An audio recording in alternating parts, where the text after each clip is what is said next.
Hello, this is Aaron. Hi, Aaron. Courtney's here. Okay, hello.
Okay,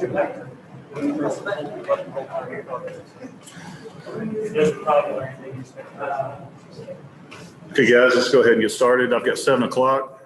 Welcome everyone to the January Planning Commission meeting. We're going to go start off with an opening prayer by Commissioner Ward, and we'll do the pledge and just right after that. So, Mitch, it's fine. Father, we want to thank you so much for giving us the opportunity to live in this great country that we live in, and one of the best communities that we all believe we can be a part of. I just pray that you be with us as we make decisions that affect this community directly and indirectly. Help us make the right decisions to be able to see this community move forward. We pray for talent to come in our community. We pray for creative ideas to come into this place and for us not to hinder them and help find the right way forward. Thank you, Lord, for this opportunity. In your name we pray. Amen. Amen. Thank you, Mitch.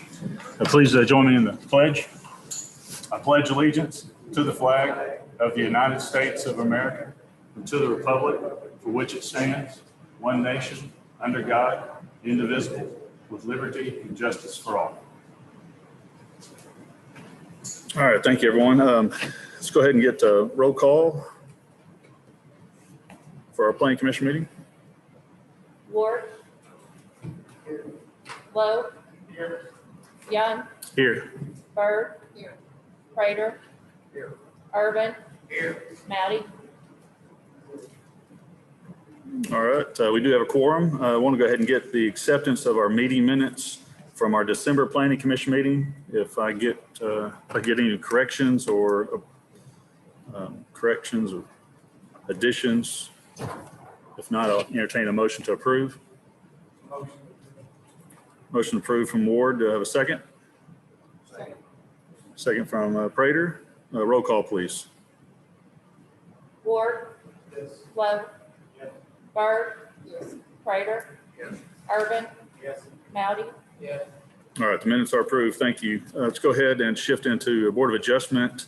We've got one item. Let's go ahead and start off with a roll call for Board of Adjustment. Ward. Lowe. Here. Young. Here. Bird. Here. Prater. Here. Urban. Here. Matty. Here. Unmute the screen. Is it unmute the screen?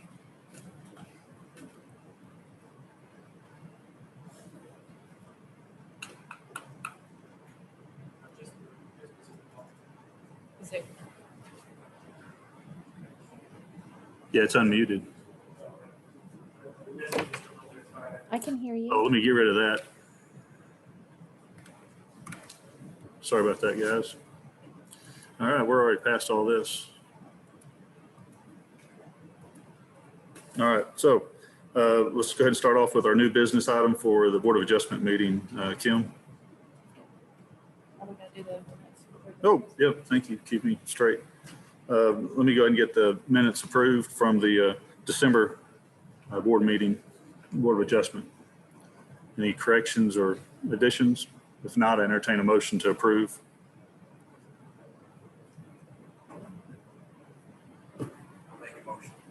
A motion from Prater. Do you have a second? Second from Lowe. A roll call, please. Ward. Lowe.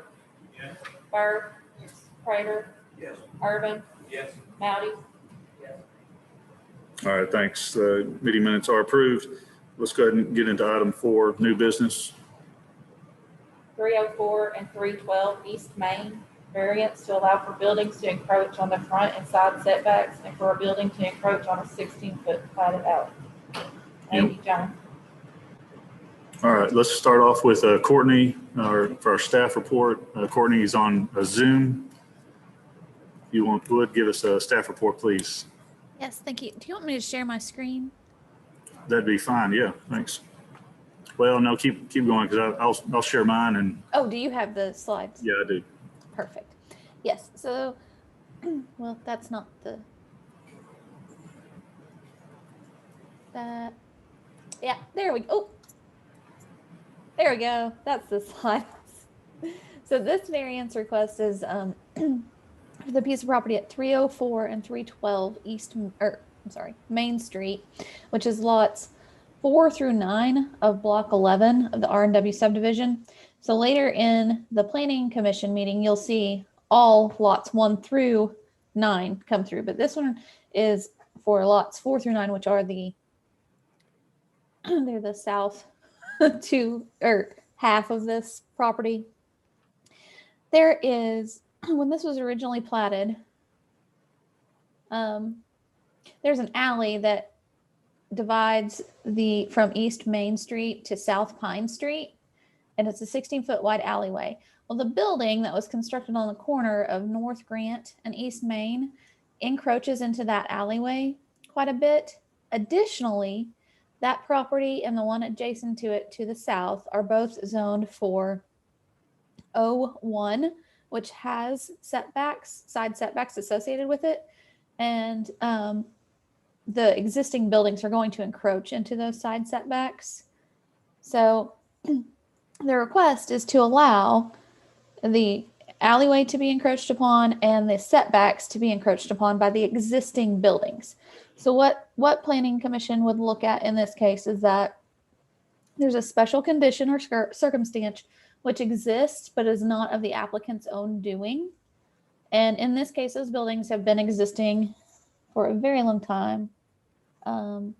I looked, one is 31 years old approximately, and the other one's 23 years old. So these were not buildings that the applicant constructed and probably had nothing to do with. And so that's one of the main considerations is, did the applicant have any impact on it? And was it a accidental encroachment? And I would say that in both cases, that meets this criteria, that it was an accidental encroachment and the current applicant had nothing to do with that. So what they're doing is they are adding some mitigation. They're adding an 18-foot sewer and access easement just to the south of that building on North Grant and East Main Street in order to make up room for that alleyway that has accidentally been encroached upon and to allow the sewer access for it. So there has been some mitigation and good faith effort from this developer. And I will say that if either of these structures that will encroach upon the setbacks are ever destroyed, removed, demolished, they must be rebuilt to meet setbacks. If the applicant ever comes through and rezones it, then I'll have to meet the setbacks for the new zoning. But for right now, again, if anything happened to these buildings, they would need to be relocated to meet the setbacks. But as is, the current existing buildings appear to be an accidental encroachment not caused by the developer. Okay, thank you, Courtney. You're welcome. Do I have the applicant here present, either on Zoom or if you would come up and state your name? Yes, thank you. My name's Randy Jones. I'm the surveyor. The owner is actually here also. And we'll be talking about the replat, I guess, later on in the planning commission meeting. The reason for the variance is because we can't replat the lots. We create a lot that is out of compliance with the zoning code. So we're asking variance right now. Cure the problem that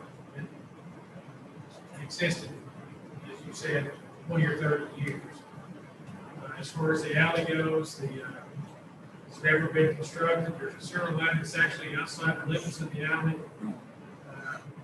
The developer, when we talk about the replat, will replat additional right-of-way and easements that will actually cure the problem of the alley and put it into an easement to the city. But as far as the variance goes, this is just to provide a means for us to get to the replat, so we don't create a lot that meets your standards for the zoning that you're currently in. Right. It's our understanding that you can't replat something that's not standard, so we need the variance before we can do the replat. When we do the replat, then some of this stuff will go away. Okay. Thank you, Randy. Is anybody here to speak against this item? All right. Seeing none, commissioners, do you have any questions for either the applicant or for staff? This appears to be pretty straightforward variance to consolidate this replat. I don't think we're going to propose tearing down any buildings that have been here for years and years. So if there's any other questions, I'd entertain a motion. Motion to approve from Lowe. Do I have a second? Second from, I think Liz beat you there, Mitch. Roll call, please. Ward, Yes. Lowe, Yes. Burt. Yes. Prater, Yes. Urban, Yes. Mowdy.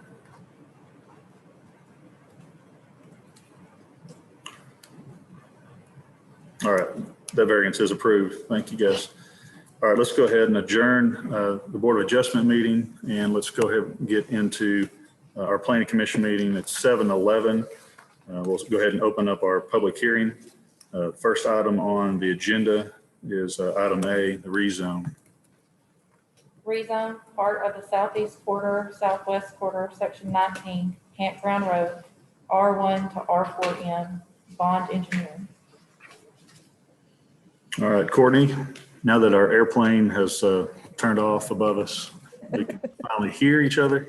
Go ahead and give us a staff report, please, Courtney. Yes, so this is located on the north side of Campground Road, across from where Wilson Street intersects with Campground Road. They are requesting to rezone from R1 to R4M. And so R4M is the medium density residential from multifamily as well. So yes, you can see Wilson Street on the graphic there. It's directly across from that. The parcel that they're proposing does not yet exist. So that we'll have to do a lot line adjustment or a replat. Sorry, my video cut out for a second. I apologize. But the size that they're proposing to rezone is about 2.5 acres.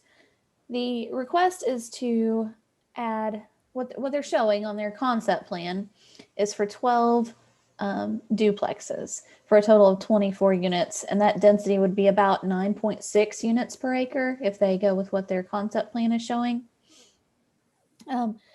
In R1, as you know, this is your most restrictive residential section. And you can see that the majority of the site is bound by R1. So there's not a lot of variation in what has been allowed in the past. So this is your future land use graphic as well, which shows that this area was intended to stay in an R1 pattern. So by proposing to rezone to RM4, that's for multi-family medium density and up to 12 units per acre. So what they're requesting is appropriate for what their concept plan is showing, but considerations for the for the planning commission would be that maybe an R2 zoning might be more appropriate for this location as it is all zoned R1 adjacent to and shows that it's supposed to be a lower density residential on the future land use graph as well. R2 zoning would be less intense and it allows 12 units per acre. So the density would still work if they wanted to use this lower density rather than the R4. It's intended to be more of a transitional area. If the planning commission decides to go ahead and rezone this to RM4, it's any use that is allowed in RM4 will be allowed to go on this site. They don't have to abide by what they're showing in their concept plan. I understand most of the time they provide a concept plan because that's what they want to do and they want the board to understand where they're going.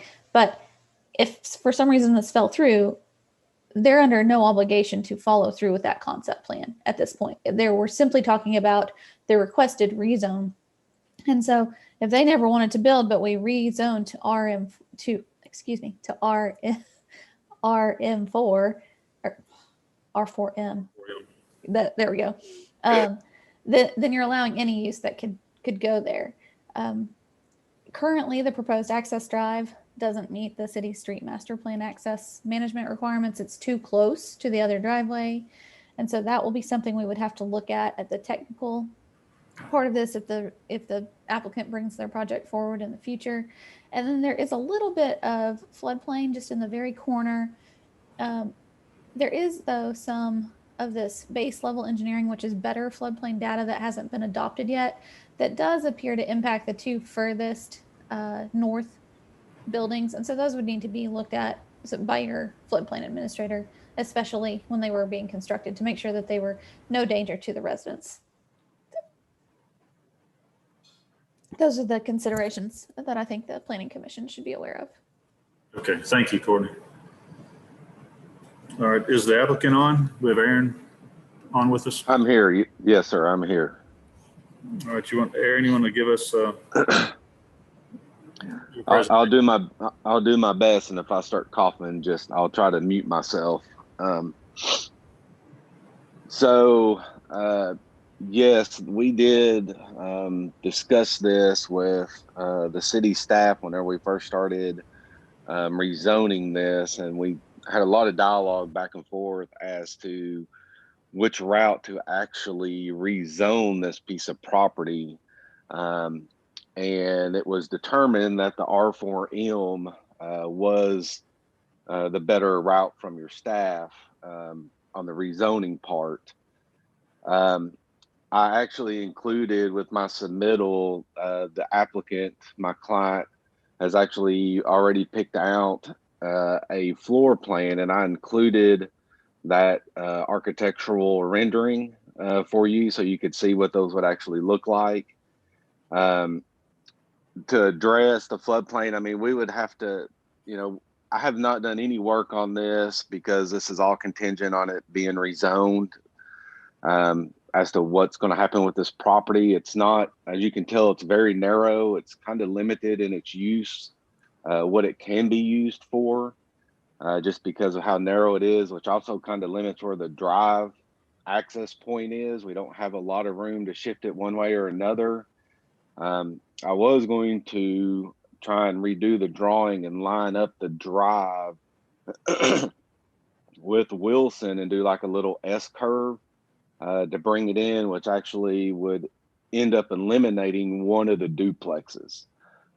So it would go from 12 to 11 in order to have to put that S curve in there to line up with Wilson. I think that's doable. The 25-foot radius is going to be the biggest sticking point, but once again, that'll all happen when we start the actual design concept of it. Okay, is that it? I'll try to answer any questions. All right, thank you, Aaron. Since it says public hearing, is there anyone here to speak against this item? Anybody here or on Zoom land to speak against it? Anyone else here to speak for this? All right, Commissioners, you guys have any questions?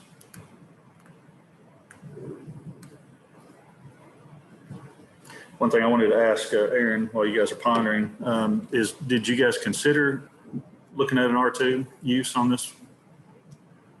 We talked about doing a PUD. We talked about R2, R4M, R4H.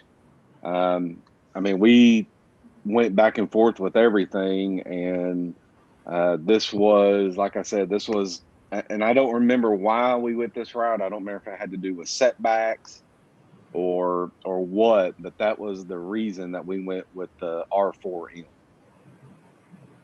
I mean, we went through great lengths. We actually started talking about this back in November. I mean, we've had a lot of discussions on how to actually move forward with this piece of property.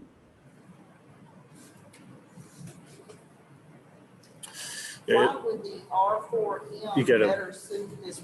Put your microphone down. Why would the R4M better suit this property than the R2? If you can use the same number of duplexes? Aaron, could you hear that?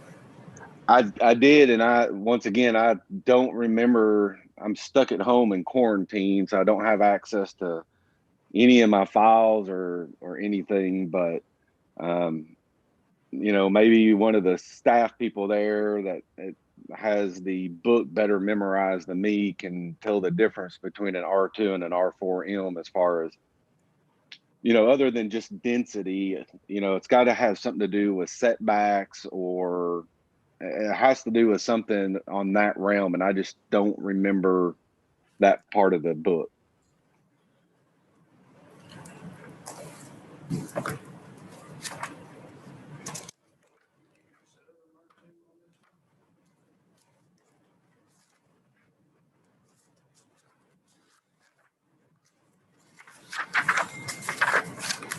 I mean, and I will say this, I don't think we're opposed to an R2 if the setbacks and everything is still attainable. We're fine with an R2 versus an R4M as long as it doesn't, you know, push the setbacks farther in than what the R4 does. And regardless of zoning, narrowness of this property, you're never going to be able to meet the street requirement. Is that correct? Say that again. Regardless of what the zoning is proposed for this property, the way they have it sectioned off there, you're not going to meet any of the street space requirements. Plus, you're creating a completely left turn there.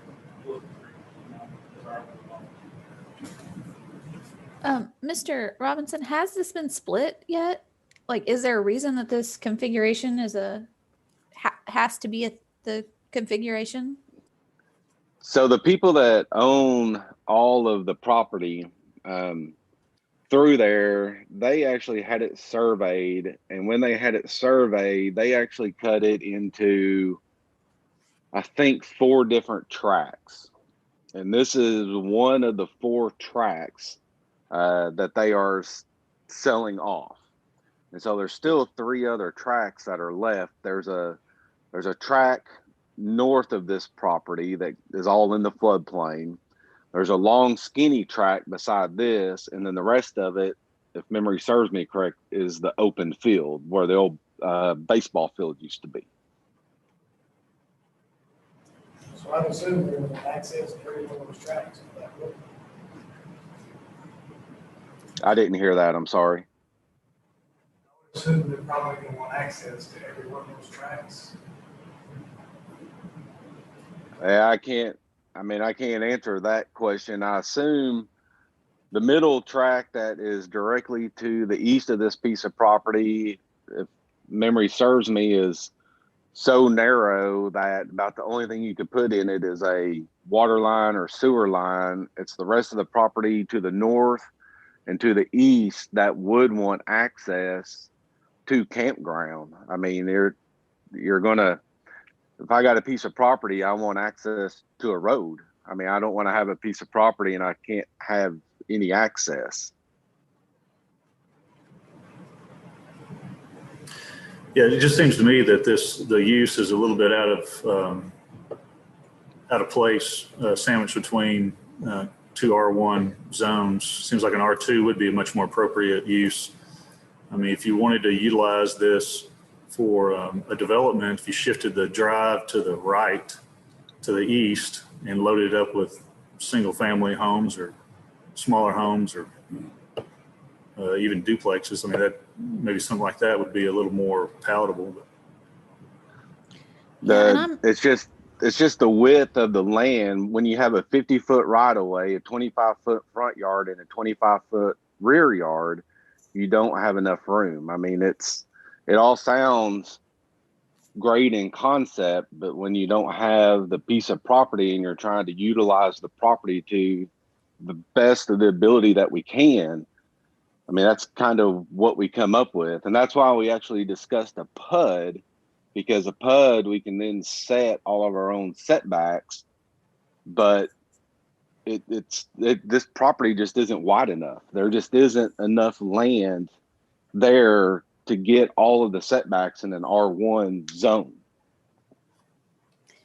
I was just looking at the differences between the R2 duplexes and the R4 duplexes, and I don't actually see a difference. Both require 8,000 minimum square lot area for their duplex. Both have a 65-foot minimum building width line of 40. Well, I'm sorry. The R4 allows for a 40% max coverage area, whereas the R2 only allows for a 35%. But looking at this concept plan, I don't feel like that's going to be a problem. And then the front setback is 25. The side setback is 5 on the interior, 25 on the edge, 10. And then the rear setback is 20. The stories is 3, and the height of the building can be 36 feet. So to me, it's not a setback issue. I do apologize. I was not involved in the earlier conversations. So if staff has clarity on that issue, but it's not a setback difference. Yeah, Laura, is there anything you want to add to this discussion on staff comments? Here that I have gone back and forth on this many times. Sorry.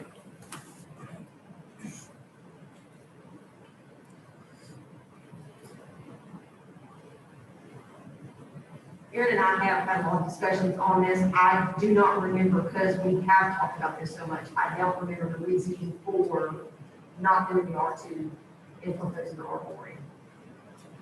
Okay. And Courtney's correct, that's what I was looking at as well, is the only difference is the lot coverage.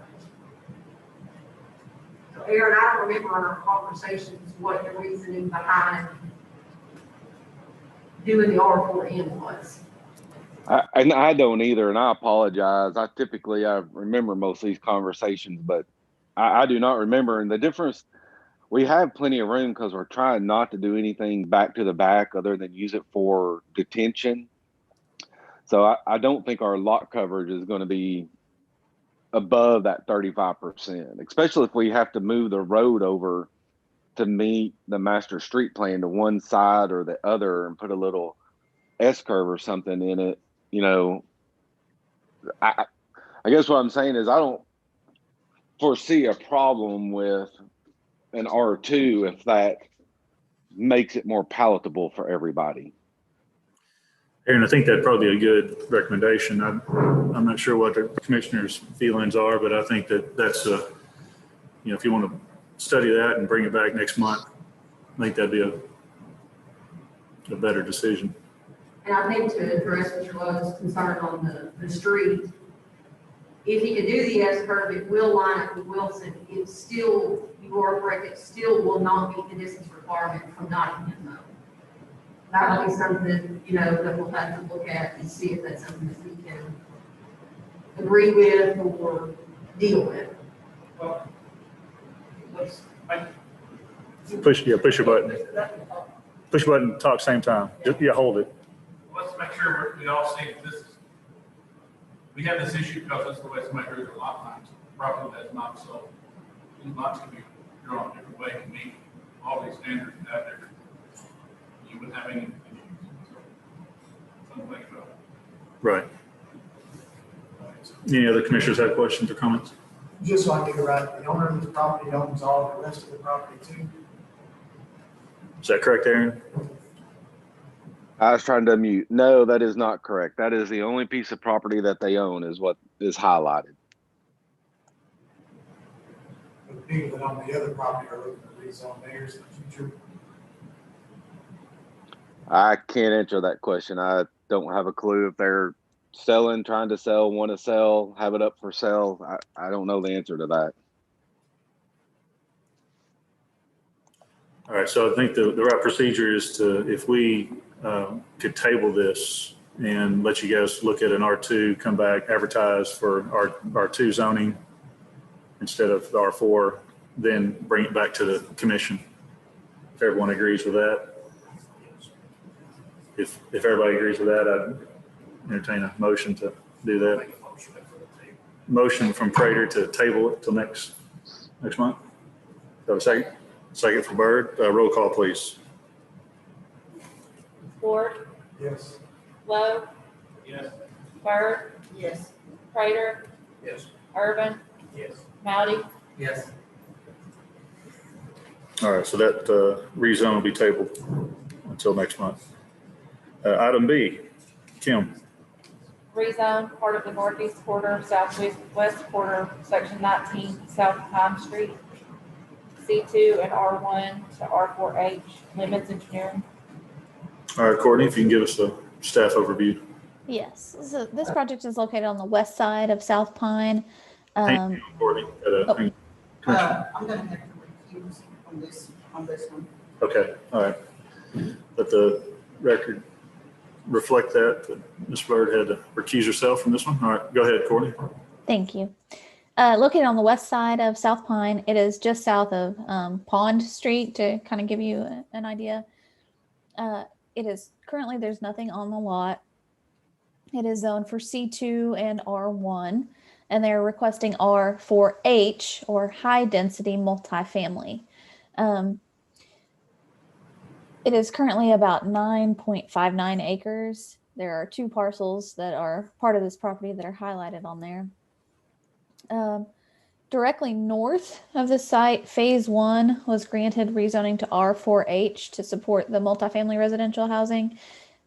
This would be for a phase 2 of that apartment complex. You can see the property directly to the north is R4H, and that is the same zoning category they're requesting to rezone to now. Most of the future land use is for general commercial, but also has an open space designation for that floodplain that does encompass a good deal of this property. The sketch looks like they are adding 10 additional apartment buildings, essentially mirroring what was shown at phase 1. And I actually, on this one, while it's a more intense density, it's actually less impactful than probably the first rezoning was, because to the south, you have property that's zoned C3, and along Pine Street, you have property that's zoned C2. So the impact to R1 is really just along the west side of the property, and the rest of it is not going to have quite as big of an impact just because of the existing zonings and the way it's located. This does allow for up to 24 dwellings per unit, and I didn't have an exact calculation because I'm not sure how many structures they were proposing. But again, if you rezone something to an R, an R4 or an R4H, then you are allowing at least up to 24 units per acre if they don't match their concept plan that they've submitted. Any of the site plan review would have to come through if they move their project forward. And at that time, we'll look at that floodplain because there is quite a bit of it on this site and quite a bit of the base level engineering that encompasses this site. So there's some big floodplain concern, as well as some potential concern for the entrances, as there's only one entrance shown onto Pine Street. So that will all be reviewed if they move forward with this project. We'll look at that in site plan for sure. Yes, absolutely. All right, is that it? That is, thank All you. right. Got applicant Tim Lemons. Is this one of your PowerPoints that you sent us? It is. But since the planning commission can't really see it, I guess I could, well, since I did, I guess we can go through it. Reserves? You can have it, if not, we can. All right, go ahead. Okay, again, it's, I rounded it up to 10 acres, but it's a 9.59 acre tract. And you can skip on down, we'll kind of, just make sure everybody knows where the property is located. Okay, the property is located, as previously said, to the south of phase one. Phase one is shown in blue, phase two is in red. Making sure everybody online can see it. Okay. Okay, next slide, please.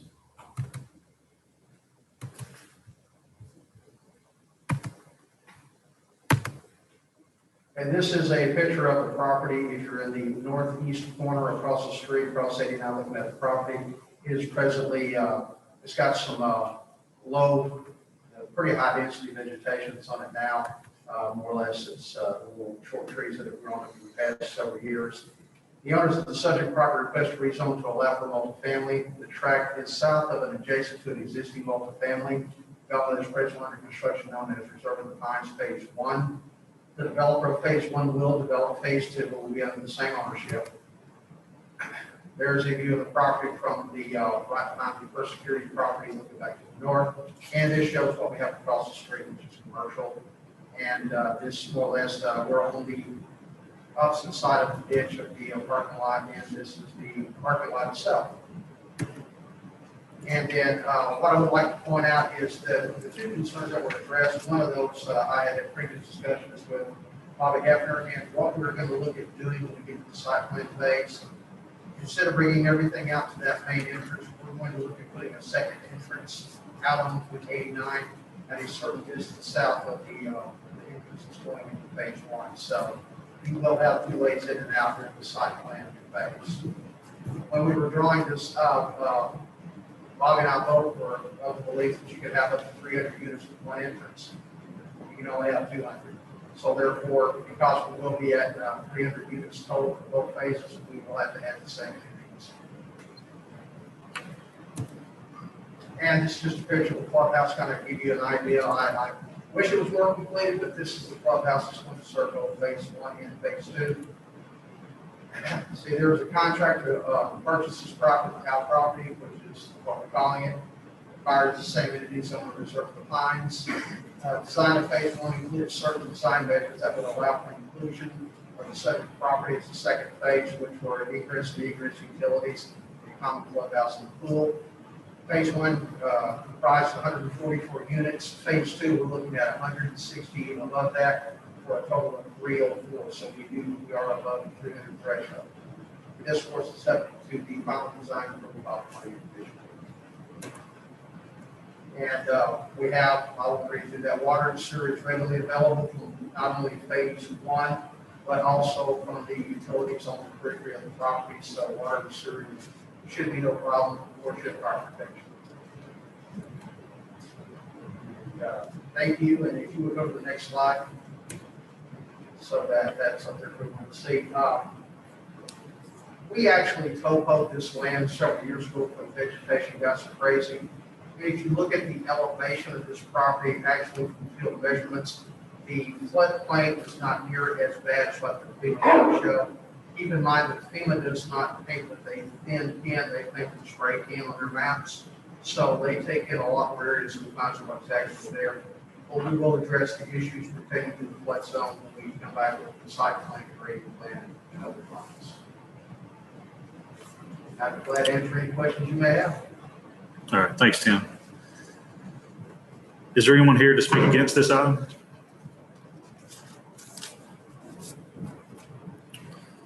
All right, commissioners, any questions for the applicant or for staff? Tim, will that second entrance, will it give us the 200-foot separation? We shouldn't have any problem with that. We can get a 200 plus separation. Does the second entrance need to be full service or? Oh, Does the second entrance have to be full service or could it be just the?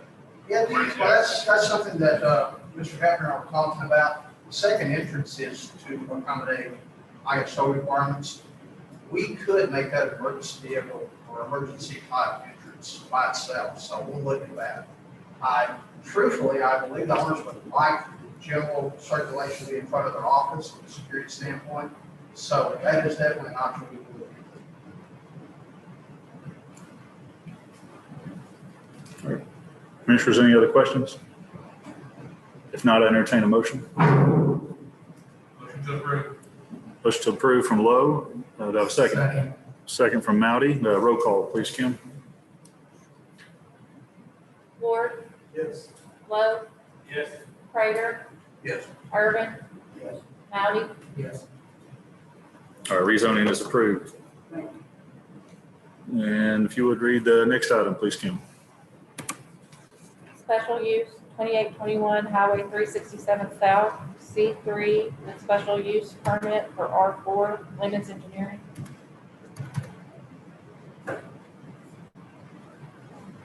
All right, Courtney. Yes, thank you.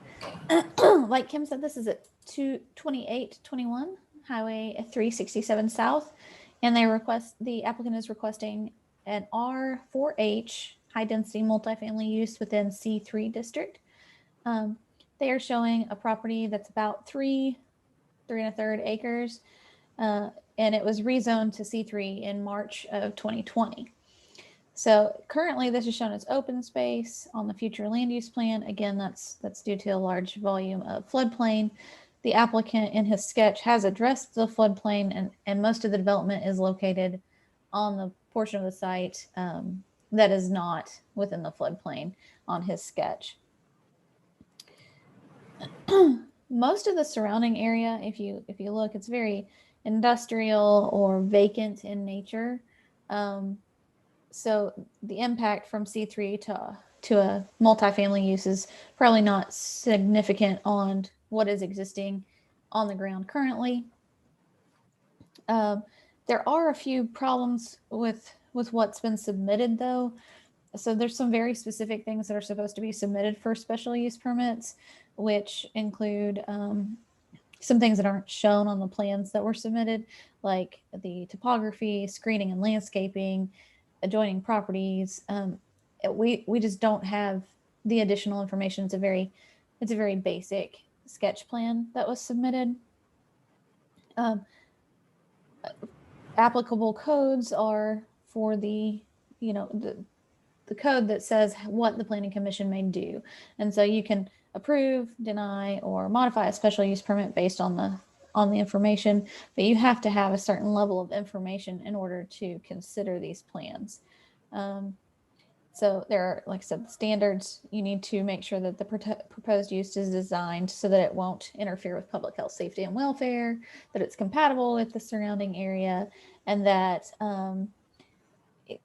that the internal street system will work for pedestrian ways, and there are safeguards, although safeguards are normally pointed towards business hours and such, and this would be a residential area, so I don't think those are as important on this particular one. And then landscaping and fencing are things that you're typically to review. So more information would be helpful, but again, if you do look at the surrounding areas, it may be minimally impactful even without the additional information. But there are some things that were just not quite included.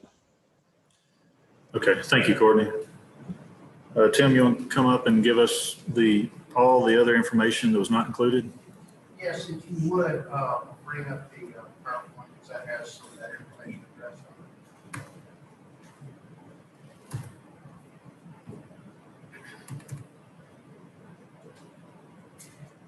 And I have with me tonight, Dallas, who are the actual owners of the property, in the city. So any questions that I can answer, I'm sure they'd be glad to help.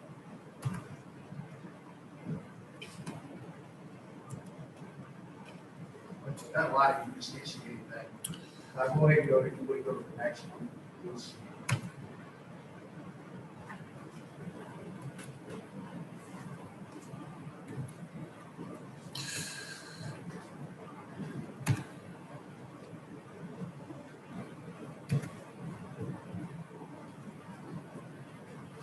Roger, screen 1 or screen 2?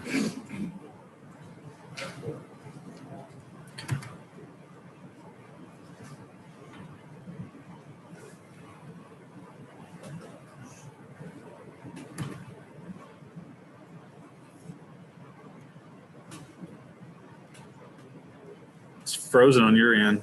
I've got it on mine, so.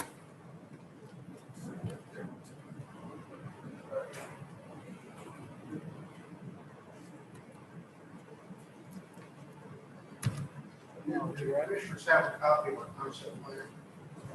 They do, yes. Okay, well, if this doesn't work, I can walk us through that.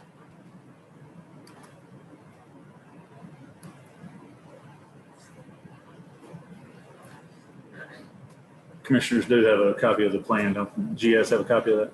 Okay. Okay, I can proceed with that. I'm not sure why it's not pushing to your. First issue I'd like to go ahead and discuss and bring out is, what we have on our site plan. You may not be able to see it at this scale, but we do have extensive topo on this property. And if you did not copy of what you got, then I'm sorry, but, actually, the center of this property is outside the 100-year flood zone.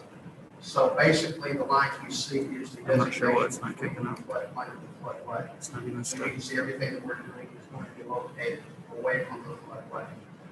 As far as what the requirements are for a special use permit, as you know, those are very rare, we rarely see Sorry those. about And the city asked us to provide a concept plan, which we did. It did have a topo on it. Now, I did not get into the design features, we normally get into it, the land use Sorry, I don't know why it's plan, not showing showing.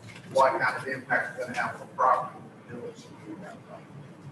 So therefore, the screening and the landscaping and all that other stuff that was alluded to, that will be more than addressed at the site plan level.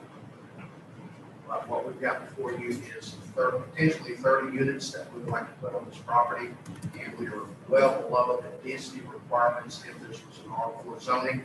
And instead of rezoning it from C3 to R4, we just decided to take the lesser of the two evils, because we can't put multifamily in a C3 with a special use permit, so that's the reason we bought it. And I would be glad to answer any questions you may have.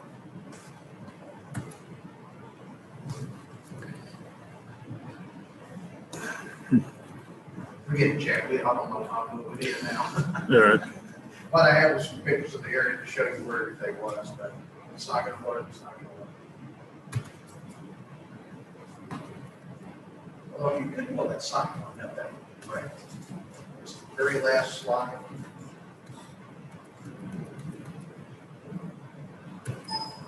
Yeah.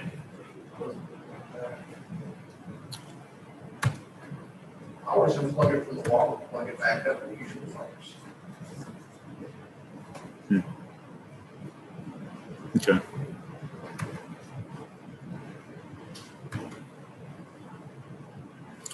All right, guys, that's all I got. Sorry. I don't know if my Zoom folks can see the screen.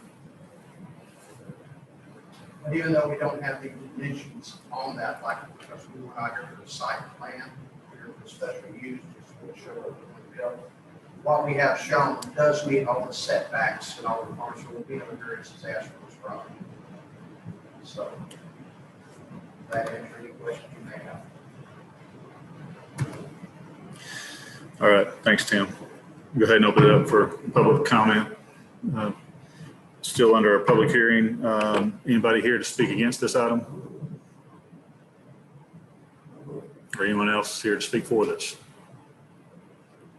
All right, commissioners, any questions for either Tim or the staff?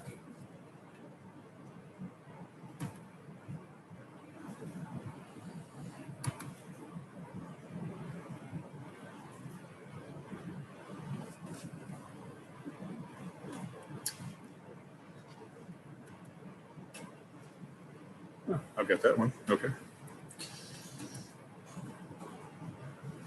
No questions? If not, I entertain a motion. I'll make a motion to agree.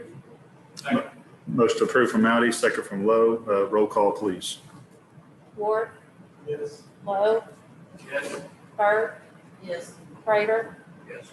Urban, Yes. Mouty, Yes. All right, that special use is approved. Item D, amendments to the Unified Development Code. Is that going to be Courtney or is that going to be Laura?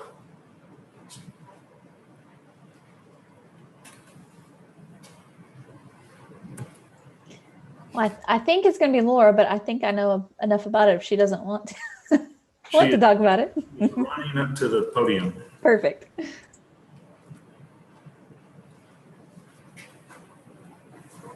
Okay, as y'all may remember, last year we had an applicant come before y'all, asking for a special use permit in the industrial park. He was wanting to do a, rock climbing wall, I think he was wanting to do paintball, I'm not sure what all the activities he was wanting to do. Pretty much he was wanting to do an indoor recreation facility. In the UDC, we do not have anything that classifies that type of use. We don't even have a use in our table of permitted uses for bowling alley. So when that gentleman came before you, we, y'all allowed him to have a special use permit until such time that we could amend UDC to allow for a zoning for that particular type of facility. In the time frame since that has happened, that gentleman's no longer going to do that, but still we have need for these items. So what I have done, and I worked with Ms. Courtney and Garber, and we've added 2 different types of uses. We've added a recreational indoor and a recreational outdoor for these types of facilities, for bowling alleys, for paintball, for rock climbing walls, a trampoline park, any type of those indoor facilities, also an outdoor facilities for batting cages, whether it be for baseball, football practice outside. We now have a use for these facilities. And as you can see, I also updated our table of permitted uses to show what categories for zoning we would allow these to be in. The indoor facility, we would by right allow them to just go into the industrial zone as well as C3 zone and for a special permit use in a C2 zone. For outdoor facilities by right, they'd be able to go into the industrial zone, the C3 zone, and the C2 zone. This is just the beginning of probably many code changes that our UDC needs to be updated to, but these type of facilities are starting to come to Cabot, and we need to have a place for them. So that way we don't have to have everybody come to get a special use permit just to be able to come to Cabot. So this cleans up some of the code amendments. Yeah, great job, Laura. We appreciate that. Yeah, one comment that I had, I reviewed that with Laura earlier, is I'd recommend doing a special use permit in C1 and letting it be a permitted use in C2 for the indoor recreational facility, thinking that that's not a place that you have to worry about noise or anything like that. A C1 commercial would be an appropriate use. If there's an indoor, laser tag, it's not going to be a real nuisance to, outside noise or that sort of thing. So my recommendation was maybe even put the special use permit down to the indoor facility. So. And You want special use just for C1 or for C1 and C2? I thought maybe by right, C2 would be allowable, but the special use permit for C1. Keeping your outdoor recreational facility special use permit by C2, since that's a little more, I think it's a little more compatible use zoning wise. And you had one other amendment? Yeah, there was. Convenience store? I also, if you'll notice, as you notice, I made everything in red that was changed. On the table of uses, we have some current convenience stores that are in the industrial zone. So I don't see why they shouldn't be allowed to, by right, be in the industrial zone as well. So I did go through this table of use and just go by what existing buildings we have and businesses to make sure that we're not necessarily forbidding somebody that's already in something. So we've got some convenience stores that are already in our industrial park. So I made that note as well. Agreed. Everybody agree with those changes? Can I get a motion to approve those amendments to UDC? I'll make that motion. Motion from Prater to second. Second. Second from Ward. Roll call vote, please. Ward, Yes. Lowe, Yes. Bird, Yes. Prater, Yes. Irvin, Yes. Mounty. Yes. All right, amendments to the UDC are approved. Thank you, Laura, for doing those. All right, we're going to close our public hearing at 7:53 in record time here. And move on to new business. We got first item is item A here, Kim. Preliminary plat, Lot 2R, Block 29, original town of Cabot, Bond Engineering. Courtney, you want to kick us off on this one? Yes, sir. This is located on Locust Street across from North First Street. And actually, when it moves forward, they're going to construct a portion of North Street to be able to access this lot. It was originally a replat, but since they will have to bring public infrastructure in it, it's a preliminary plat now. So it's currently 2 platted lots of record. Lots 2 and 3 of Block 29 of the original town of Cabot. And there's an existing drainage way that goes to the middle of the site, which has been addressed at the site plan portion of review. They want to combine this into one lot for a small commercial use on the site. They went through their technical responses and there were just a couple of minimal comments remaining. They needed to revise a certification and needed to add Block 29 in the new legal description. And then there was some alley information. They showed the 16-foot alleyway, but they didn't show the documentation giving the source of dedication for that alleyway. Again, it's all pretty minimal, and but it does have to be a preliminary plat because there will be public infrastructure involved. All right. Thank you, Courtney. Aaron, do you have any other comments to add to this preliminary plat? No, that I hadn't actually heard any of those revised comments yet, but the only thing about the 16-foot alley, I did provide a copy of the original 1891, 92 plat that showed the 16-foot alley. That is the recorded original town of Cabot where that 16-foot alley comes from. And it's actually recorded, just so y'all know, in Pulaski County. It is not recorded in Lonoke County. It's possible that I just didn't get that portion. So thank you for the clarification. All right. Any other comments, Aaron? No, sir. All right, thank you. Commissioners have any questions? I'd entertain a motion to approve. Motion to approve. From Ward and second from Mounty. A roll call, please. Ward, Yes. Lowe, Yes. Bird, Yes. Prater, Yes. Irvin, Yes. Mounty. Yes. All right, the preliminary plat's approved. Item B. Preliminary plat, Lot 1, Little Heights Commercial Subdivision, Bond Engineering. Courtney? Yes, this is at 210 South Pine Street. It's located at the northwest corner of the intersection of Highway 89 and Robinson Street. It's currently vacant and it's zoned for C2. It's approximately 1.3, 1.4 acres and is the applicant wants to use it for commercial use, which is evaluated at a site plan later. They also went through the tech review process, and there were just a few additional items remaining.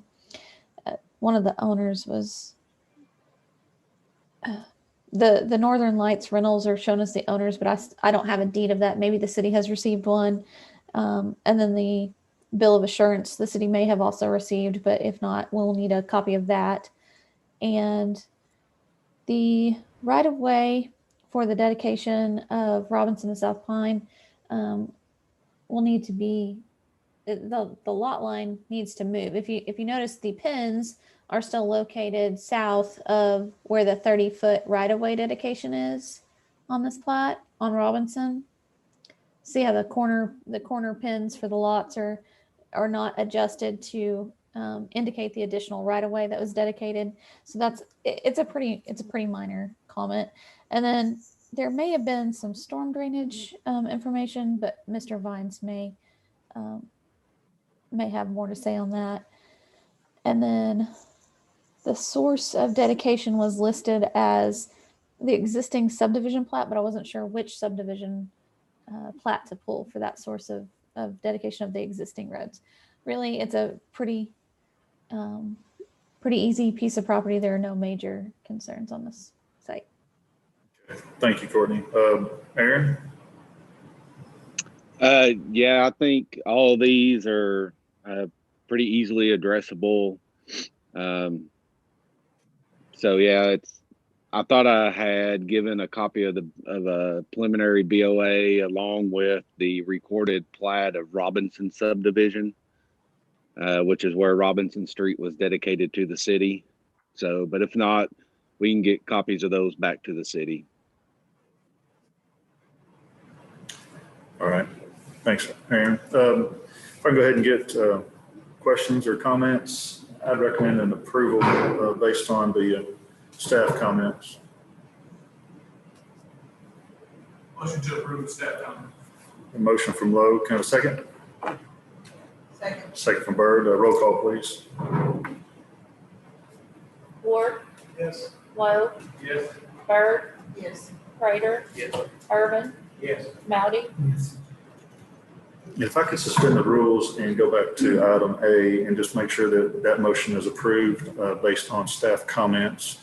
Those that made the motion in second, do you guys agree? Incorporate the staff comments into that. Can I get a roll call vote? Ward, Yes. Lowe, Yes. Bird, Yes. Prater, Yes. Urban, Yes. Mowdy. Yes. All right, thanks, guys. Let's go on to the next item business, item C. Preliminary plat, Denali Heights, Lemons Engineering. Courtney? Yes, this project is located at the southeast corner of the intersection of Campground and New County Road. It's in the planning area, so that it's not zoned. They are proposing 34 single-family residential lots on 14.1 acres, and they had a few outstanding comments after tech review, several minor ones, and then there were some that the applicant stated that a revised drainage report would be forthcoming. I wasn't sure if the engineer had a chance to review that revised drainage report. The applicant also stated that they're unable to extend the contours 50 feet beyond the property line, which is one of the plat requirements due to some opaque fencing along the property boundary. So that may be an adequate reason to have not extended their contour information. They do not have a stub out connection provided for future connectivity. And this is one of my concerns, is that the applicant stated that they meet all ISO connectivity requirements and a stub out is not needed. And I understand that they meet the ISO requirements, but that's not the comment. Your code states that proper access in the form of stub out streets or temporary dead end streets shall be provided to adjacent unplatted property unless, by the Planning Commission's judgment, topo conditions or similar physical impediments preclude responsible provision of this access. So there is unplatted property to the south of this, and to the east, which I would say is candidate for future connectivity if the planning board so chooses to include that provision. Like I said, it's at the planning board's discretion if you feel like it's not necessary, but I do think that it needs to be addressed. And it wasn't, as the applicant stated, for the ISO. I understand they're meeting their fire requirements. This was a separate comment on that. And then Cabot Waterwork had a comment that they needed the signed developer agreement, and the fire department said that the Denali Drive and Denali Cove need to meet the standards for the 96-foot cul-de-sac, which the applicant stated that the Denali Cove was approved with the 80-foot diameter under a previous submittal, and they weren't planning on revising it. And so that one is a a slight concern. I don't know. Maybe Mr. Lemons can provide more information on whether he had spoken with the fire department in detail about that provision. So, Okay, is that it, Courtney? yes, sir. All right, thank you. Tim, you want to come up and fill in some of that information? Fill in the blanks. That's right. First comment on the drainage report. That was turned in by the response date. I'm not sure why she didn't get a copy, but we have turned in a revised drainage report. In fact, we went in, completely redid the drainage report because we went from 25 to 34 lots. So that has been turned into the city by the requested deadline. Extend the contours, that's something that's kind of new. The city has never required that in the past because we don't have permission to be on adjacent property on the property for one thing. Another thing is all along the east boundary of this subdivision, more particular around the new 4 acres that we've added onto it, there's an 8-foot high fence, opaque fence, and there's no way for us to be able to get over the other side of that contours. However, that is all upstream of this property, so I don't really see the need for us to be looking at that anyway. But that is something that we've never seen before, and all the time we've been doing subdivisions, that has been told us about this property. As far as the stub out connectivity, this is going to be an extremely upper scale development. The minimum in here is going to be how many square feet? 2,000 plus square feet. So it's going to be very similar to another subdivision we have in town where I live, where you have a minimum of 2,000 square feet. And these lots are oversized lots. They're 85 to 90 feet in width and 130, on average 130 foot depth. They want this to be an exclusive little subdivision. They really don't want the connectivity. And since we meet all requirements as far as the length of our streets, we ask that we do not have to put a stub out to another area. Another thing I'd like to point out is the property that is east of this subdivision is in fact platted. That's, I can't remember the name of the street, but that is a platted subdivision. And the land to the south is only a 2-acre tract that goes to an unplatted road, and there's a house in the middle of it. So there is no way we could extend these streets, nor do we ever proceed these streets that are being extended. So we do ask that you approve our plan as we have it, because we do meet every single requirement of the city. We have it from the standpoint of the length of the streets. We got 2 ways in and out. We had 25 lots the first time. We don't have 1 way in now. Now we have 34 lots. We have 2 ways in and out of the subdivision, so therefore we meet all those requirements.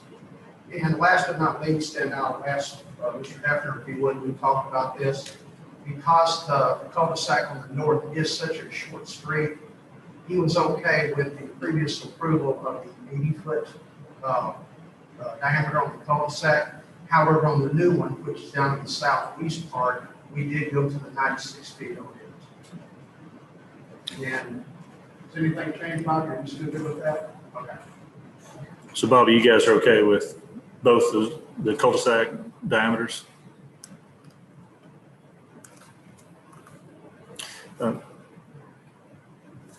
Tim, one question I had, how are you handling drainage? Is there a detention pond? Are we collecting it? No, this, because of the size of these lots, our calculations show that the detention pond is not warranted. Now, what we are doing is we are catching the water in our streets, and we've actually extended the culvert up from New Country to the street that goes to the T. It would be between lots. It's kind of hard to read from here, but let's see, I'm trying to 20 to 22 and 20. Plus Denali Lane. We actually have done drainage improvements above our previous plan. We already drained down to now, so we've got everything in with drainage system there that's been added to the job. So I can see the contours on it that's falling from right to left. Yes, predominantly, yes. So it just spills into a ditch along New Country? Yes, there is there's a culvert there at the rear of lot number 21. I think it's 21 and I believe 13. I can't see it from here, but there is a culvert underneath New Country there that is adequate to handle the flow pollution element. Yeah, Laura and Courtney, have you guys seen the drainage calculations? I don't recall if it was in the packet. I just remember seeing the note on his response, and I am not an engineer and would not pretend to be one. You don't So, play on TV? Yeah, no. Mr. Vines is the reviewing engineer. Okay, yeah, Laura's shaking her head yes, she's received the drainage calculations. And they've been reviewed and approved. Okay. All right, is there anything else commissioners can think of? This is it, stump the engineer. I'm sorry. Go ahead. I'm trying to read my copy, this is a little bit busy, but there are sidewalks. There are sidewalks, yes, they're going all the way around. Well, there won't be sidewalks on the cul-de-sac, but there are sidewalks that are coming down the Stub Street from campground. They come around and then circle back into New Country on both sides of the road. And go like this, Chuck, there's actually a sidewalk, because we have to, along the north boundary line, along campground, and along the west boundary line, along New Country. This is going to be one of the most sidewalk subdivisions you've seen in a long time. I don't think me and the city made us do it. And they're not required in the cul-de-sac areas? They're not required in cul-de-sacs.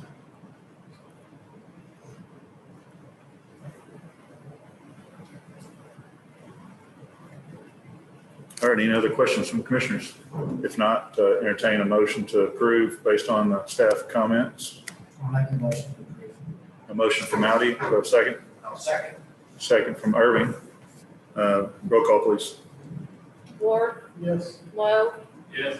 Bird, Yes. Prater, Yes. Irvin, Yes. Mounty. Yes. All right, that preliminary plat is approved. And Mr. Chair, while I have the floor, yes, I would like to ask you to table item number 7F, Lot 5R HML subdivision. It was brought to our attention, we're going to have to do a rezone on that. So we're going to submit the rezone application by tomorrow. And so we'll do that, we'll pre-plat next month, if that's okay. okay, we'll table that when we get to that item. Thanks, Tim. All right, next item, item D. Final plat, Heritage Meadows, lots 21 through 56, Lemons Engineering. Courtney? Yes. This is located on Campground Road, about 750 feet east of Stagecoach Road. It is approximately 9.5 acres, and this is the phase 2.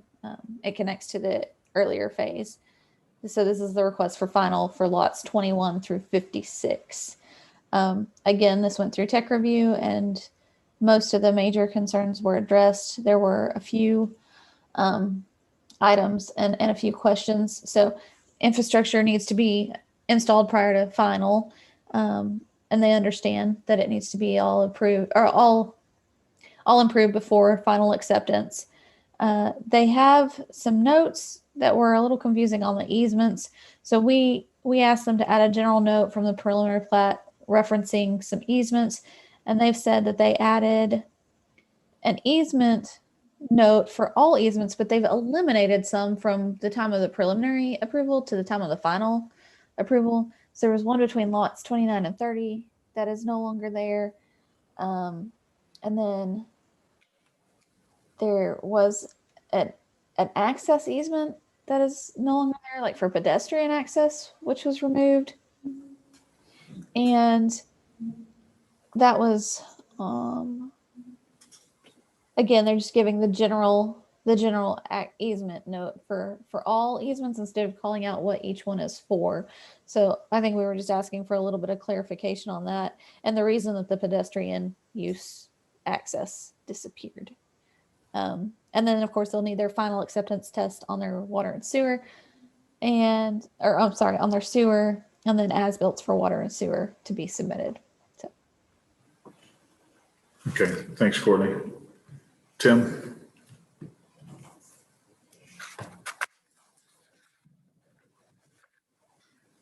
I think really the biggest, the biggest issue here is the general note pertaining to the easements. What I have seen in the past when we have developed other pieces of property is It's always good when you have an easement to leave it as a general easement, because someday somebody might need it for ingress and egress. They might need it for drainage, that might need it for a utility.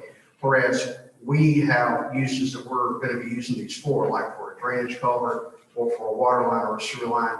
We like to keep these as general easements simply because it's easier for the city in the future. If you have to do anything in there, you've got permission to do it. Because if I put on there that easement is for sewer only, you cannot run a water line in it. You cannot put a drainage tile in it. You can only use it for sewer. So we like to keep our easements very general. We did take the easement off, that was the access easement between two of the lots. And the reason being is because we had, at that time, had talked about, in lieu of putting in sidewalks on both sides of the street, we would put a sidewalk from there over to the school. Since the city is requiring sidewalks on both sides of the road, that was offered as in lieu of. But we are putting sidewalks on both sides of the street, so we no longer need that easement. And I believe the other comments are about testing and as-built and complete construction. Yeah, we know we're not going to get a sign off on this until everything's been approved by the city. But any questions, I'll be glad to answer them. So the construction's not done. There's, streetlights are not installed. They got to do street lights, Asphalt. and they got a little bit more grading work to do. We can provide as-built to the city within the next week. That's not a problem. But, we got a few more things we got to do, but, they're minor items relatively speaking. And so we would like to file a final plat once we satisfy staff comments. Instead of wait another month. Ben, can we actually sign off on a final plat without the final construction being done? We're not asking for that. We're asking for the planning commission to approve it, contingent Based on us on- completing everything. I just want to make sure that Ben advises us.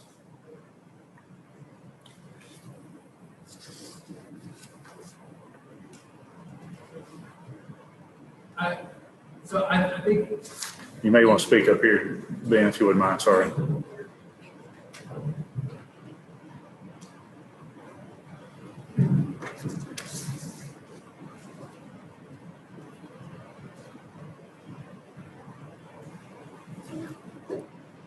So I think technically the planning commission could do that, yes, it is going to be on your judgment, but you think that's a good idea based on the number of these sites. I think like technically under the code, yes, you're allowed to do that on a weekly basis. It's just kind of up to you. You're not obviously not all, Okay. All right. Thanks, Ben. I got it. Commissioners have any questions? So if you guys approve this, it'd be contingent on a lot of final completion measures and staff comments, so not out of our jurisdiction. one question. Can you clarify the reason you put the sidewalk easement off the school? Again, what we were hoping to do is to build one sidewalk on one side of the road and then connect that to the school. We thought that was a good idea. And when it came back that we could not, we had to have sidewalks on both sides of the road, the developer said, well, there's no need to be putting, I got to put money in putting sidewalks on both sides of the street. There goes some money that I'd allocated to build up to the high school or build up to the elementary school. So he decided to take that out. And he did spend a lot more money doing what he did because it would have been cheaper to build a sidewalk to the school property. If next, it's not there. What is that distance, Tim? From, It's about 120 feet, I believe, 20, somewhere like that. 120 foot is the lot depth, so you'd be putting in about 135 feet of sidewalk. okay. Any other questions from commissioners? So if you're not putting the sidewalk in, you leave the easement there. Well, we took the easement out. We put the easement back. I mean, if you want the easement back, we can do that. I think that'll be a good thing to do. Okay, we can do that. Yeah, I agree. Any other comments? I'd entertain a motion. I'll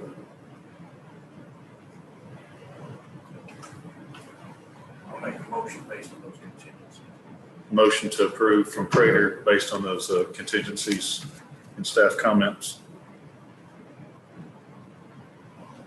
Second. Second from Byrd. Roll call, please. Ward, Yes. Lowe, Yes. Bird, Yes. Prater, Yes. Irvin, Yes. Mouty. Yes. All right. The final plat is approved. Let's go ahead and go on to item E. Thank you. Final plat, lot 1, Moats Edition, Bond Engineering. All right, Courtney. Yes, this is located at the northeast intersection of Douglas and Mayer Road, which is a private drive, according to the surveyor. It is currently, there's nothing on the property, and it is zoned for R1 single family residential with 1.69 acres.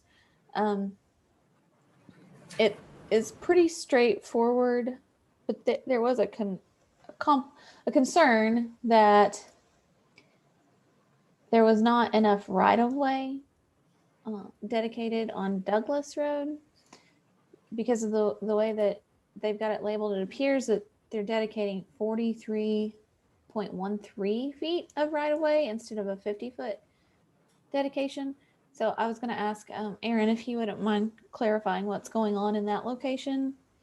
And then we will need a revised legal description that references that full right-of-way when that goes through. And since they've called out Mayer Road as a private drive, and so there's not maybe a source of dedication, is there an access easement that's providing access along Mayer Drive for these lots? And there's just a few minor plat corrections. A heavy boundary line needs to be shown because the pins are still shown on the previous property line to the west instead of being moved over behind the right of way like they would need to be. And the description references to a point in the road twice, but the SIP, the pins are still shown on the west side of the dedicated right of way. So again, just a few things of clarification that should be pretty simple fixes. But if Aaron wants to explain, I would appreciate it. Okay, yeah. So the reason it's 43 some odd feet is because we did 25 foot from the center line. So it's not exactly 25 foot from the center line to the west. So we went 25 foot from the center line to the east to give you the 25 foot on that one side. And it's at an angle, it's not perpendicular, so that skews it a little bit. But that's why it's at a weird distance there. Meyer Road, so the house that they're wanting to build on lot 1 is actually going to be off Douglas Road. It's going to be up in the northwest corner is where they want to put it. Meyer Road is has quite a terrain relief in it, and it's would be quite difficult to get a driveway off of Meyer onto any house over there. The subdivision to the south of it, which is Pleasant Forest subdivision, they've actually had to put some retaining walls behind those houses just because of the terrain issue. But yes, that is a private road that goes back to that one house back to the west. And then the only other thing is, this is, the legal description. The warranty deed called for the pins to be found in the road when we went out and surveyed it. That's not where we found the pins, so I don't know why there's a discrepancy in the warranty deed and what's actually out in the field. But that is what is in the field. So we've corrected the legal description to reference our survey and not the warranty deed. So that gets rid of the pin in the road reference. And then the only other thing is, the dark lines, much like the subdivision that you all just approved, they own this whole piece of property, and they're going to dedicate the right of way, just like in the last subdivision. So you don't write a separate legal description for the right of way and not show it on the property. You show the whole thing and you show the right of way that's being dedicated to the city. And that's the way that this was written. Yeah, I think part of that was the 43 foot. So there was no existing documentation showing that Douglas Road had a 50-foot right of way. What we did, because we did the subdivision to the south of this as well, when we did Douglas Road, we pulled all the same information, or I say Douglas Road, Pleasant Forest.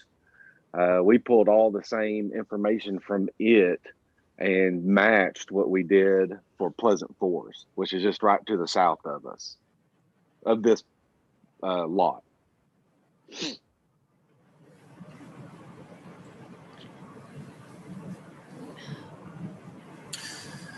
All right, does that answer all the questions you had, Courtney? Yes, but I may still have questions about how to move forward when we say that Douglas Road is 50-foot of right of way, but maybe it's only 43 foot and that wouldn't meet the requirements.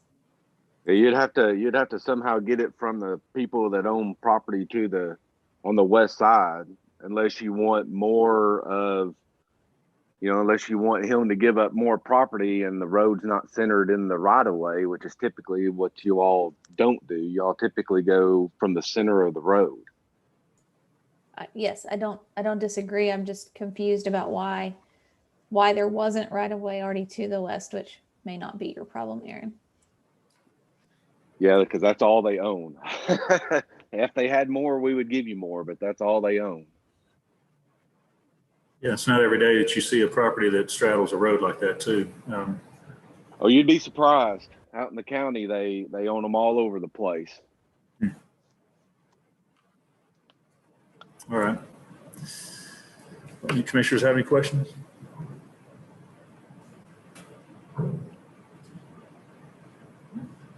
If not, I'd entertain a motion to approve.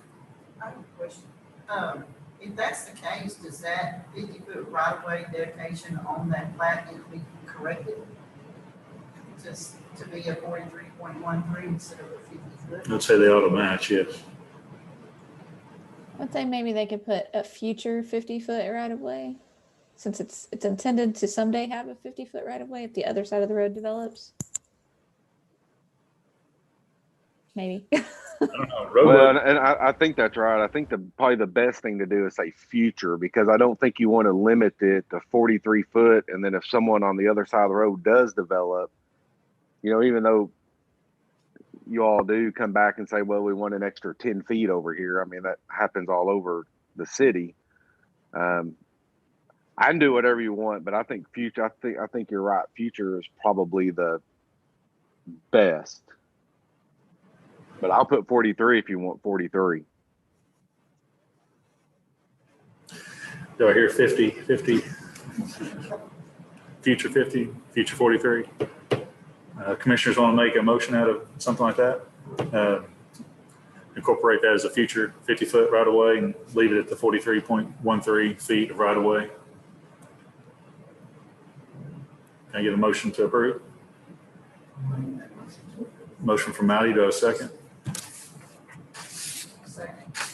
Second from Byrd. Roll call, please. Ward. Yes. Lowe. Yes.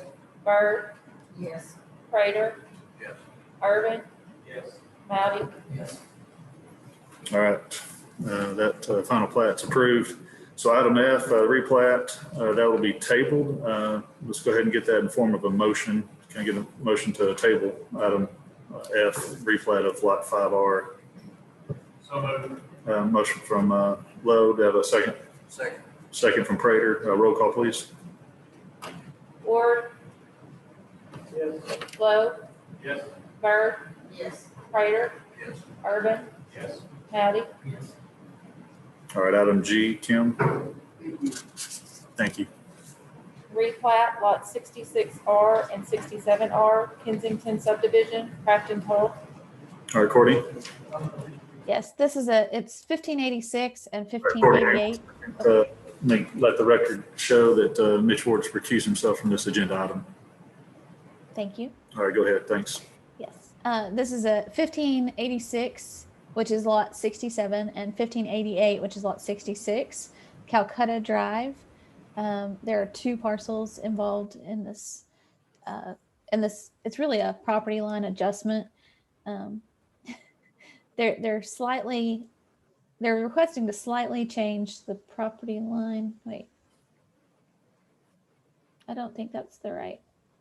No, oh, that was the one that was tabled. I'm looking at yours. Sorry. No, you're fine. Catching up now. Okay, so if you notice how the driveway on this property seems to jut to the south just a little bit, so it looks like the driveway was maybe accidentally built a little too wide and encroached on the neighboring property. So this replat would be a lot line adjustment to correct that slight encroachment. They went through tech review and they had no unaddressed comments for this project.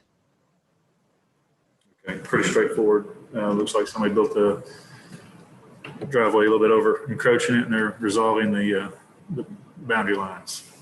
Any questions from commissioners? Are we changing the easement line decision?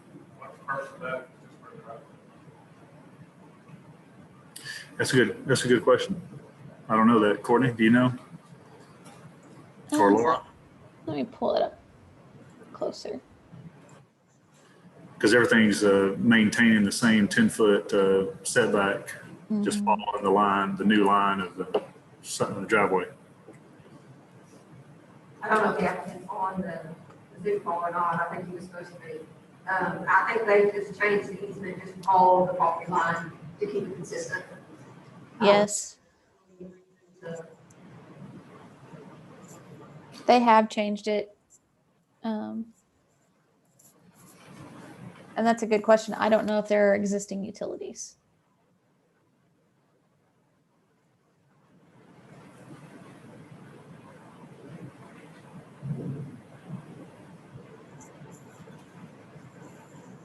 Does anybody know if that is utility easement or drainage easement or just a side yard setback? It's labeled a 20-foot easement. Here again, I don't know if there are any utilities between the two property lines. I would assume that there probably are not. Typically, there aren't very many utilities that go between the property lines, especially on this, with this 166 or 67 RV and corner lot. But I honestly can't tell you. Are you referring to the 66R easement changing or the 67R easement changing? Both of them. I don't know why you can change either line. I mean, if there's something there, leave it there. If not, that use. When you put a jog in an easement like that, it just makes it much harder for it to be used. Right. Is the applicant on?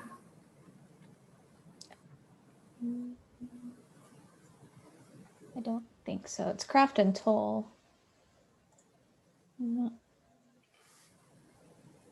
We can have them revise it to the original. Hey, Chad, this is Aaron. Do you mind if I make a comment? Sure. Because I actually did this original subdivision, and I believe what that is, if you look back at that aerial, there's actually a curb inlet right beside that driveway. And I think that drainage easement, if I recall, we ran a drainage pipe between those two lines and went to that pond back there. So I think that's what that easement is there for. Aaron, you think there is drainage between the two lots? I think there is. I think there's a drainage pipe there. I don't have my stuff in front of me, but I think that's what we did. Yes. Okay. Yeah, I can see that that manhole drain inlet. So could we approve with the amendment to straighten out the easements? I can make that comment, make sure it's on the contingency items. Okay. Is everybody okay with that? Any other questions or comments? To approve with the easement stand as they are. And Motion for Lowe. Do I have a second? Bert, Mouty, got a second from Mouty. Roll call, please. Lowe, yes. Bird, Yes. Prater, Yes. Urban, Yes. Mouty. Yes.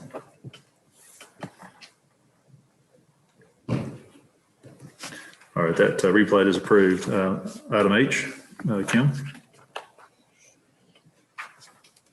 Replat Lot 3R Galloway Edition, Crafton Toll. Courtney? Yes, this is located at the intersection of Cleveland and Galloway Street. It is currently 3 platted lots of record, lot 3, 4, and 5 of Galloway Edition, and the applicant is requesting to combine those into one lot that will be approximately 0.5 acres. It's zoned for R4M and is currently vacant. They went through their technical review and also have addressed all of the comments that were made. So it's a lot combination, really. Okay. Thanks, Courtney. Any questions from the commissioners? Can I get a motion to approve? So moved. Prater, have a second? Second from, was that Ward? Roll call, please. Ward, Yes. Lowe, Yes. Bird, Yes. Prater, Yes. Irvin, Yes. Moody. All right, last item, item J.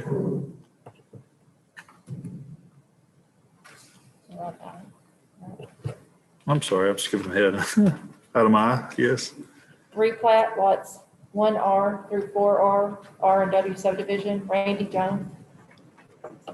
Yes, so you guys already saw this in the Board of Adjustments meeting. This is, they were approved for a variance so that they can move forward with their replat. There are several existing lots that are platted. It's lot 1 through 9, block 11 of R and W subdivision. You can see they're kind of all over the place as far as things didn't get quite built like that, which happens typically with those older subdivision plats. They just get overbuilt a lot. So there are 3 existing commercial buildings. Part of the site is zoned for C1 and part of it for O1. And they want to replat these 9 existing lots into 4 lots.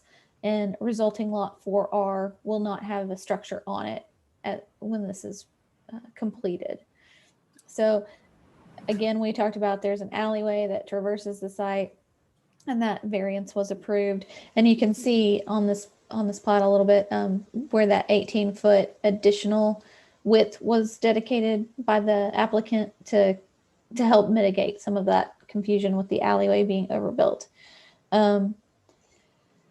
The comments that were left after review were about the variance, and so they did receive that.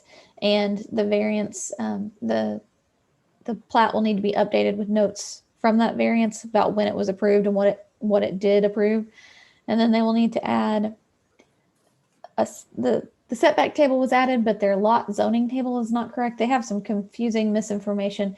I feel like maybe there was some confusion about what things are zoned and what they're not. So that lot zoning table needs to show that which ones are zoned for O1 and which ones are zoned for C1. And I think I provided a sketch if there's questions on that side of where those zoning lines are. And then if they can go ahead and grayscale out the existing building on lot 1R, it's reading a little confusingly. It almost looks like another lot inside of that lot 1R. And there was a typo. It looks like there were 2 surveyor stamps. One was, it didn't have a signature line. I feel like it just got erroneously added. And then I'm still seeing that the graphic scale and the written scale do not match. In the table, it says the scale is 1 inch equals 40, but then on the graphic scale, it appears to be 1 inch equals 25 feet. So just some clarification there. And then we need to make sure that the new replat lots address, add the block 11 to the title, and the existing bill of assurance for the properties needed to be provided. So it's a bit of a confusing setup to begin with, but I think they're trying to clarify these lots down so that each building is on its own lot and that we can kind of clean up the area. Okay, thanks, Courtney. Randy? Let me first say, Yeah, the replat is fairly confusing, but what it's trying to take place is to take a convoluted situation and make it standard, meet your standard. Okay? What started on this whole project was the owner of this property was going to sell the strip center at the intersection of Pine Street and Grand Street. Well, the shopping center is not built on any one of those lots. It's built on 3 parts of those lots. It had access to the alley and access by the purpose of this was to clean up the mess that's been existing since the original subdivision. So, yeah, it's been convoluted, but the purpose is to fix it. We do have 3 buildings. You know, there was some confusion with the zoning. At first, we thought it was all zoned C1. Apparently, some of it's O1, some of it's C1. That's the reason we had the variance. So, existing buildings would not be, we couldn't plat it into the subdivision today because we would have created lots that didn't meet the standard. So we asked for the variance, we got the variance, and now we're trying to replat it.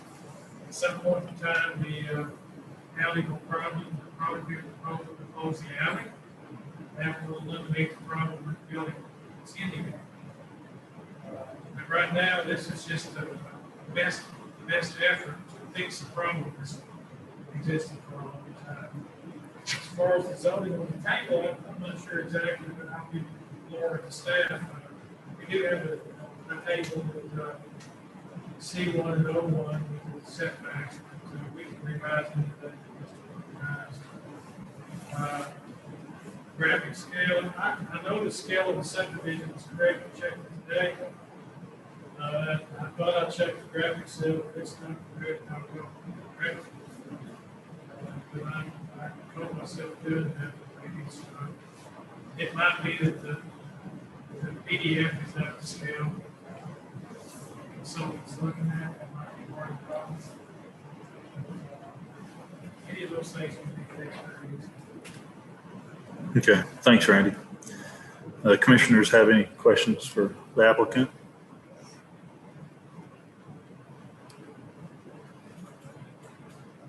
If not, I entertain a motion to approve with the contingencies brought up by staff. Motion from Lowe, second from Claude. Roll call, please. Urban, Called your name. Mounty, Yes. Ward, Yes. Lowe, Yes. Bird, Yes. Prater. Yes. All right, that replat is approved. Thanks, Randy. I would like to just say one thing. I'd like to publicly thank the staff. This has been a monster to do. Planning staff's been great. It's really good. Good. Yeah, thank you, Randy. Staff has been very helpful in this lengthy process. Appreciate it. Yeah, appreciate that. Thanks, Randy. Kudos to the staff. All right, last item J, Kim. Replat, lots 1R and 2R, Walt Hall subdivision, Randy Jones. I think Laura was mad at me for putting the last. All right, Courtney, you want to go ahead and give us the staff report first? Yes, this is at 706 North 3rd Street. It's lots 1 through 4 of block 3 of the Walt Hall subdivision. It's one parcel that's approximately 0.8 acres and zoned R1. There appear to be 2 residential structures on the property. So they want to replat 4 lots down into 3, but they're really only showing 2. But there's a remainder piece that you can see on here, but it's not being platted right now, which was a little bit confusing to me. So what they're asking for is this lot 1R and lot 2R, but there is a remainder piece here that's going to be a portion of lot 2 and maybe lot 4 or 3. This was also one of those older plats that's a little bit confusing to read. So I'm not sure why there's not why the remainder portion is not also being requested at this time. Most of the comments were addressed from tech review. It seems to be they need a setback table. The scale was the same issue, Randy. So you're right. It might be like a scaling thing. The scale in the title block isn't matching up with the graphic scale. And then removing lot lines that aren't associated with this plat.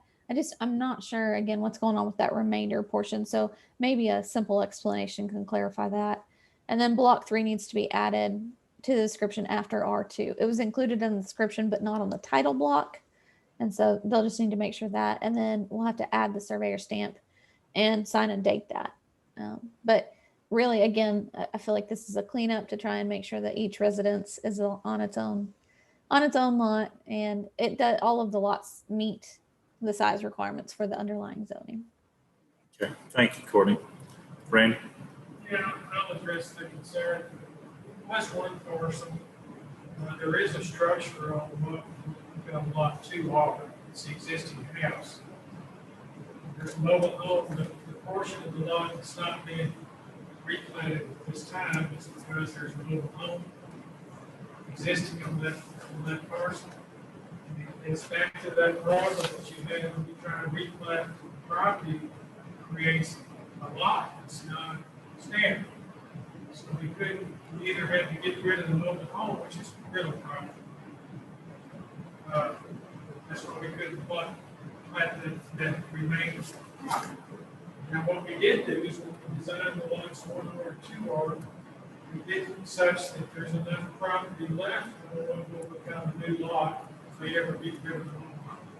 And they can replay and not have any problem being non-standard lot. So, I mean, it's tough, but it is doable. So that is a remainder of the lot that's on. It's not being replanted because we couldn't get that standard.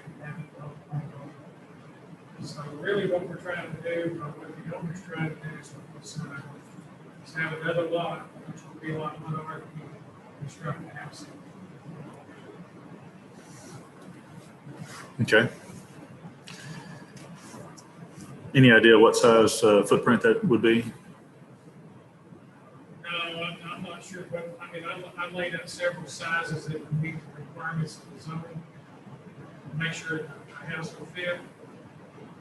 I mean, we got one up to like 2,500 square feet. I doubt the house will be that big. Just try to find a maximum size house. Yeah. 25-foot setbacks and 2 streets. Okay. Yeah, fair enough. All right. Any questions from the commissioners about this item? If not, I'd recommend an approval of the replat. A motion from Lowe, second from Prater. Roll call, please. Ward, Yes. Lowe, Yes. Bird, Yes. Prater, Yes. Irvin, Yes. Mowdy. All right, the replat is approved. Thanks, Randy. Thanks for being patient with us. All right, last item, community input. Have any community input? Anybody want to rehash everything that went on with the election or anything like that? No. All right, seeing none, can I get a motion to adjourn this meeting and reconvene next month? Make a motion to adjourn. All right, all in favor say aye. Aye. All right, we are adjourned. Thank you, guys. Thank you. Aaron, I hope you feel better. Yeah, thank you, Courtney. Thank you, Aaron. Thank you all. Who all was on the Zoom? Also Mike Watson. Mark was, okay.